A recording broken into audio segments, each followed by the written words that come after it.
नमस्कार दोस्तों। नील युग स्टडी चैनल में आप सब लोगों का हार्दिक स्वागत है। आज हम इस वीडियो में देखने वाले हैं सीबीएसई क्लास 12 यानी कि 12। हमारा सब्जेक्ट है जियोग्राफी यानी कि भूगोल, और उसमें जो हमारा जो टेक्स्ट है हमारी, उस टेक्स्ट का नाम है मानव भूगोल के मूल सिद्धांत। और उस मानव भूगोल के जो मूल सिद्धांत है उसी टेक्स्ट में दिए हुए पार्ट नंबर 1 है, जिसका नाम है मानव भूगोल प्रकृति एवं विषय क्षेत्र। उसी पाठ में हम आज इसी वीडियो में जो सारे प्रश्न हैं, इंपॉर्टेंट क्वेश्चन है यानी कि महत्वपूर्ण प्रश्नोत्तर है, वो हम इस वीडियो में चर्चा करने वाले हैं। तो हमारे इस वीडियो को विस्तार से जानिए और फर्स्ट से अंत तक जरूर देखिए। सवाल नंबर 1 आपके सामने है, देखिए क्या है। मानव भूगोल की परिभाषा दीजिए। तो देखिए उसका उत्तर क्या है। मानव भूगोल यह विज्ञान है जिसमें हम मनुष्य तथा वातावरण के पारस्परिक संबंधों का क्षेत्रीय आधार पर अध्ययन करते हैं। रेडजेल के अनुसार, किसके? रेडजेल के अनुसार मानव भूगोल मानवीय समाजों और धरातल के बीच संबंधों का संश्लेषित अध्ययन है। मानव भूगोल भौगोलिक वातावरण और मानवीय क्रियाओं के अंतर संबंधों तथा विभिन्नताओं का अध्ययन है। हमारा दूसरा सवाल है, देखिए क्या है। मानव भूगोल के उपक्षेत्र कौन कौन से हैं? तो देखिए मानव भूगोल के ये क्षेत्र हैं, इसमें पहला नंबर का कौन सा है, देखिए सांस्कृतिक भूगोल, सामाजिक भूगोल, नगरीय भूगोल, राजनीतिक भूगोल, जनसंख्या भूगोल, आवास भूगोल, आर्थिक भूगोल, चिकित्सा भूगोल। ये सब हमारे स्रोत हैं। अब देखिए सवाल नंबर 3, मानव भूगोल के प्रमुख उपागम कौन से हैं?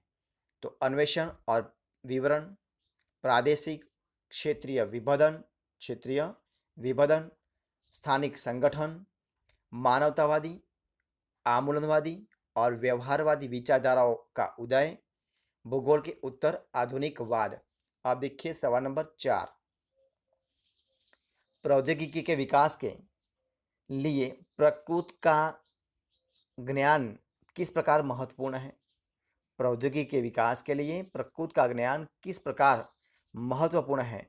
उपर्युक्त उदाहरणों द्वारा स्पष्ट कीजिए। तो देखिए प्रौद्योगिकी किसी भी समाज के लिए सांस्कृतिक विकास के स्तर की सूचक होती है। देखिए उसमें पहला पॉइंट है, मानव प्रकृति के नियमों को समझकर ही प्रौद्योगिकी का विकास कर सकता है। जैसे घर्षण व ऊष्मा की सोच ने आग की खोज में सहायता की है। दूसरा पॉइंट है, डीएनए और आनुवांशिकी के रहस्यों ने अनेक बीमारियों पर विजय पाने में सहायता की है। तीसरा नंबर है, वायु की गति के नियमों के प्रयोग से अधिक तीव्र गति से चलने वाले वायुयान विकसित किए गए हैं। अब देखिए सवाल नंबर 5 क्या है। पांचवा नंबर का, प्रकृति पर मानव प्रयासों की छाप स्पष्ट दिखाई देती है। उपर्युक्त उदाहरणों द्वारा स्पष्ट कीजिए। देखिए उसका उत्तर क्या है। प्रकृति अवसर प्रदान करती है। क्या करती है? प्रकृति अवसर प्रदान करती है और मानव उनका प्रयोग करता है, और धीरे धीरे प्रकृति का मानवीकीकरण हो जाता है तथा प्रकृति पर मानव प्रयासों की छाप पड़ने लगती है। जैसे नंबर 1 है, तरंगित पहाड़ियों में चरगाहों का उपयोग। दूसरा है, महासागरों का समुद्री मार्ग के रूप में उपयोग। तीसरा है, तटों पर समुद्री पतन। चौथा है, उच्च भूमियों पर स्वास्तु विश्राम स्थल। छठा है, अंतरिक्ष में उपग्रह प्रक्षेपण। और लास्ट में है, कृषि नगर पुलों का निर्माण आदि। ये सब उनके क्या है? ये सब उनके छाप दिखाए स्पष्ट उदाहरण द्वारा हम समझाए जाते हैं। अब देखिए सवाल नंबर 6, निश्चयवाद की अवधारणा 3 विशेषताओं का उल्लेख कीजिए या मानव की प्राकृतिकरण को उदाहरण सहित समझाइए। तो निश्चयवाद की अवधारणा इस प्रकार है। उसमें पहला है, इस अवधारणा के अनुसार मनुष्य के द्वारा किए गए क्रियाकलाप प्रकृति का निर्धारित तथा नियंत्रण होते हैं। दूसरा है, प्रकृति की सीमाओं के अंदर मनुष्य रहता है। तीसरा है, मनुष्य के विकास में निम्न प्रौद्योगिकी का प्रयोग होता है और मनुष्य अपनी आदिम अवस्था में रहते हैं। और छठा है, नंबर 4 है, आज भी आदिवासी जंगलों में प्रकृति प्रदत्त चीज़ों पर निर्भर रहते हैं। अब देखिए हमारा सवाल नंबर 7 है, मानव भूगोल में संभावनावाद की 3 मुख्य विशेषताएं बताइए। तो देखिए उसका उत्तर क्या है, उसका उत्तर आपके सामने देखिए। मानव भूगोल में संभावनावाद की 3 मुख्य चीज देखिए क्या है। नंबर 1 है मानव अपने पर्यावरण में अपनी आवश्यकताओं के अनुसार परिवर्तन ला सकता है। दूसरा है मानव अपने बौद्धिक तथा तकनीकी स्तर के अनुसार विभिन्न संभावनाओं के उपयोग की सामर्थ्य रखता है। वह तरंगित घाटियों को चरगाहों के रूप में उपयोग करता है। वह पहाड़ी ढालों पर सीढ़ीदार खेत बनाकर खेती करता है। मनुष्य अपने क्रियाकलापों से पर्यावरण को प्रभावित करता है। धीरे धीरे प्रकृति का मानवीकरण होता है तथा उस पर मानव की छाप स्पष्ट दिखाई देने लगती है। अब देखिए सवाल नंबर 8, मानव की कल्याणपरक विचारपरक विचारधारा की 3 प्रमुख विशेषताएं बताइए। उसमें देखिए कौन है कल्याणपरक 3 प्रमुख विशेषताएं। उसमें पहले नंबर की है कौन, कहा, क्या और कैसे कल्याणपरक विचारधारा के मुख्य बिंदु है। दूसरा, इस विचारधारा में प्रादेशिक असमानताएं, निर्धनता, अभाव जैसे विषय व नगरीय स्लम, झुग्गी झोपड़ी समूह आदि सम्मिलित किए जाते हैं।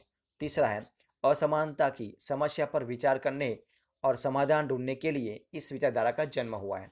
अब देखिए सवाल नंबर 9 कौन सा है, मानव भूगोल के अध्ययन के लिए लुशियन फेबरे ने किस विचारधारा का अनुसरण किया। किसने, लुशियन फेबरे ने किस विचारधारा का अनुसरण किया। इस विचारधारा की 2 विशेषताओं का उल्लेख कीजिए। तो देखिए लुशियन ने इस प्रकार किया है। तो देखिए नंबर 1 है मानव भूगोल का अध्ययन करने के लिए लुशियन फेबरे ने संभावनावाद का अनुसरण किया। इस प्रमुखता विशेषताएं निम्नलिखित है।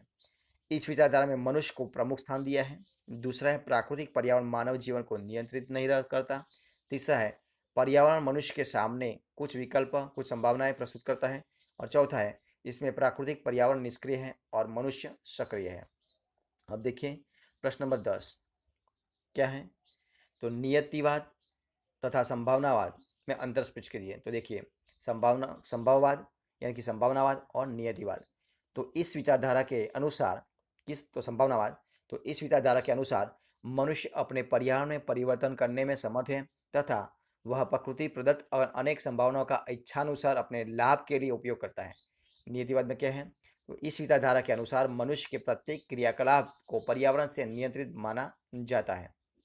दूसरा पॉइंट है मानव का प्रकृति पर निर्भरता की अवस्था से स्वतंत्रता की अवस्था की ओर प्रस्थान संभव है।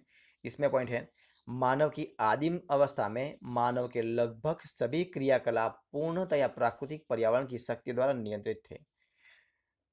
इसमें तीसरा पॉइंट है विडाल डिला ब्लास तथा लुशियन फेबरे ने इस विचारधारा को मानते वाले प्रमुख थे और इसको रेडजेन, रिटर, हम्बोल्ट, हंटिंगटन आदि नियतिवाद के प्रमुख समर्थक थे। इसमें पॉइंट है संभावनावाद में प्रकृति की तुलना में मनुष्य को महत्वपूर्ण स्थान देता है और उसे सक्रिय शक्ति रूप में देखता है। और इसमें नियतिवाद में सामान्य मानव को एक निष्क्रिय कारक समझते हैं जो पर्यावरण कारकों से प्रभावित होता है। अब देखिए सवाल नंबर 11 क्या है, तो सवाल नंबर 11 है देखिए क्रमबद्ध भूगोल तथा प्रादेशिक भूगोल में अंतर स्पष्ट कीजिए। तो देखिए उसमें अंतर क्या है, तो क्रमबद्ध भूगोल और प्रादेशिक भूगोल। तो क्रमबद्ध भूगोल में देखिए क्रमबद्ध भूगोल में किसी प्रदेश के एक विशिष्ट भौगोलिक तत्व का अध्ययन होता है और प्रादेशिक भूगोल में किसी प्रदेश के सभी भौगोलिक तत्वों का एक इकाई के रूप में अध्ययन होता है। क्रमबद्ध में यह अध्ययन एकांकी रूप में होता है और यह अध्ययन समकालिक होता है। यह अध्ययन राजनीतिक इकाइयों पर आधारित होता है और यह अध्ययन भौगोलिक इकाइयों पर आधारित होता है। यह अध्ययन खोज व तथ्यों को प्रस्तुत करता है और यह किसी प्रदेश के भौतिक वातावरण तथा मानव के बीच संबंध को प्रकट करता है।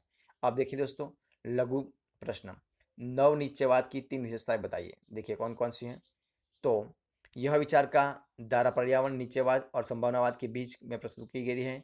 तो दूसरा है पर्यावरण को नुकसान किए बगैर समस्याओं को सुलझाने पर बल देते हैं। रुको और जाओ नवनिश्चयवाद की विचारधारा उसमें बल देती है और इस विचारधारा को ग्रिफिथ टेलर ने प्रस्तुत किया है, इस प्रकार किया। तो दोस्तों ये थे हमारे आज के सारे क्वेश्चन। तो दोस्तों अगर आपको मेरा इस वीडियो अच्छा लगा हो तो उनको लाइक कीजिए, कमेंट कीजिए, आपके दोस्तों में शेयर कर दीजिए। और लास्ट में अब तक आपने हमारे इसी चैनल को सब्सक्राइब नहीं किया है तो उनको सब्सक्राइब करना है और बगल में जो बेल आइकन दिया है उसको भी आपको प्रेस करना है, यानी कि हर एक वीडियो जो अपलोड हुए सबसे पहले आपको मिल सके और आपको उसका लाभ मिल सके। दोस्तों, हमारी इस वीडियो को फर्स्ट से अंत तक देखने के लिए आप सब लोगों का बहुत-बहुत धन्यवाद।